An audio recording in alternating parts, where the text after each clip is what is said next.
Hi everyone. Today we are going to talk about the 2D vector addition problems and using the Pythagorean theorem in order to solve. Now, for those that may be familiar, the Pythagorean theorem is true whenever we have a right triangle. That's whenever you have a 90-degree angle. Now, A and B, or Pythagorean theorem, is a squared plus b squared equals c squared, where sides A and B are the sides of your triangle. And side C is always going to be the hypotenuse, which is the longest side. Also, it is across from the from the 90-degree angle. Sorry, I need to change that. From the 90-degree. That is something else that has to be true in order for the Pythagorean theorem to work. It has to be a right triangle. Now, all of our motion, whenever we go north, south, east, and west, those are known as cardinal directions. And when I go north and then I go east, that is a 90-degree angle between them. So I can use the Pythagorean theorem.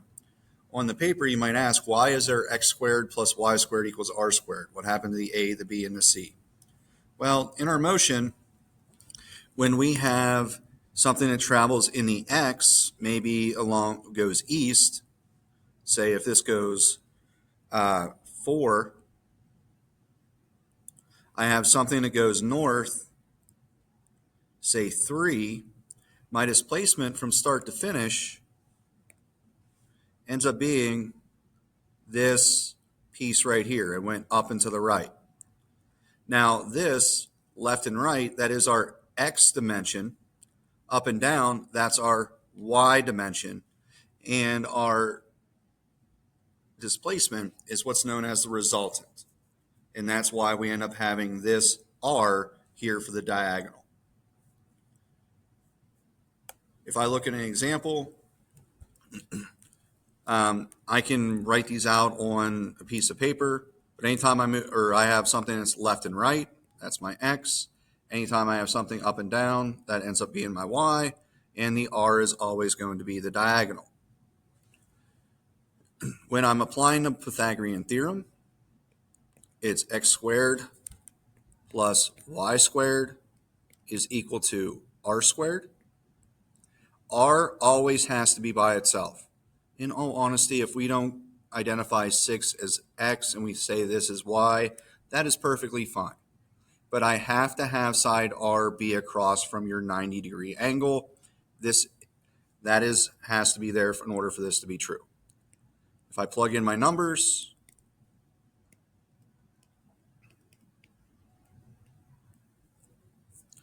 I can just type this right into a calculator. 6 times 6. So if I do 6 squared plus 8 squared, that gives me a total of 100.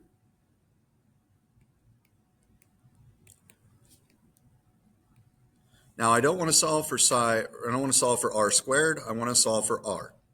The last step that I need to do is to take the square root of both sides, and whenever I do to one, that's why I have to do it to the other. That gets rid of this square, and what I'm left with is r is equal to 10.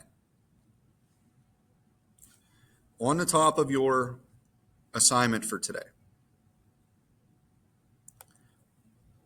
you will notice that there are a couple equations where r squared equals x squared minus y squared, x squared equals r squared minus y squared equals r squared minus x squared. You might be asking, what happened to just one equation? Well, I tried to make things a little bit simpler. So if I'm looking here at question number 1, I'm trying to find the missing side.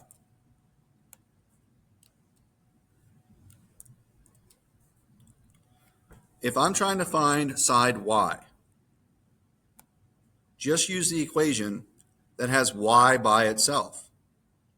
I'm trying to save you guys one extra step of having to do a little extra work as you get into the actual assignment. So if I'm trying to solve for side y, I'm going to write down my equation, which is y squared is equal to r squared minus x squared. This gives me 38.3 squared minus 18.1 squared equals y squared. Y squared then is equal to, I can just type that right in a calculator, 38.3 squared minus 18.1 squared equals 1139.28. Double check that I wrote that number down correctly. 1139.28. The last thing I need to do is to get rid of the square, and I do that by square rooting. So that gives me y equals,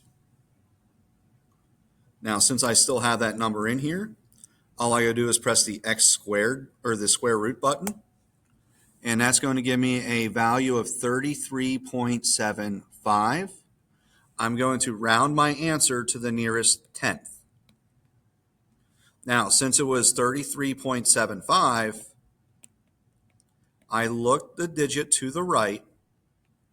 If it's 5 or larger, I would round up. If it's 4 or less, I would leave it alone and just keep the 7.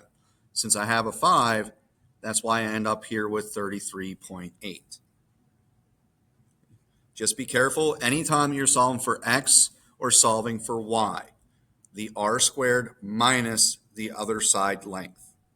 If you're solving for side r, then it's x squared plus y squared equals r squared. Let's go ahead and look at one more.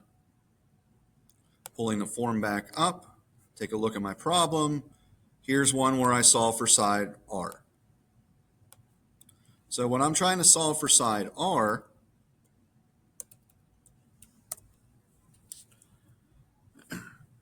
side r has r squared equals x squared plus y squared. So I pull this up. I'm going to write down my equation. R squared equals x squared plus y squared. This over here is side x. This over here is side y. Again, even if I misidentify those, and I say this was y, this was x, addition, it doesn't matter the order. 3 plus 2 is the same thing as 2 plus 3. But side r has to be by itself. Plug in my numbers to the equation. X is 132 squared plus 56 squared. I'll type this in the calculator. 132 squared plus 56 squared equals 20,560. I have one more step to do, and that is square rooting. Press the square root button, and I'm going to round again to the nearest tenth. It ends up being 143.4. And again, that's what I'm going to enter into the form. If I'm solving one more for variable x,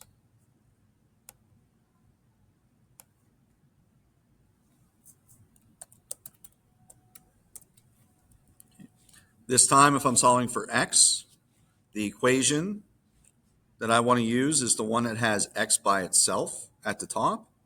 The one that has x is the one right here in the middle. X squared equals r squared minus y squared. Again, if you don't feel comfortable, you can just start out with r squared.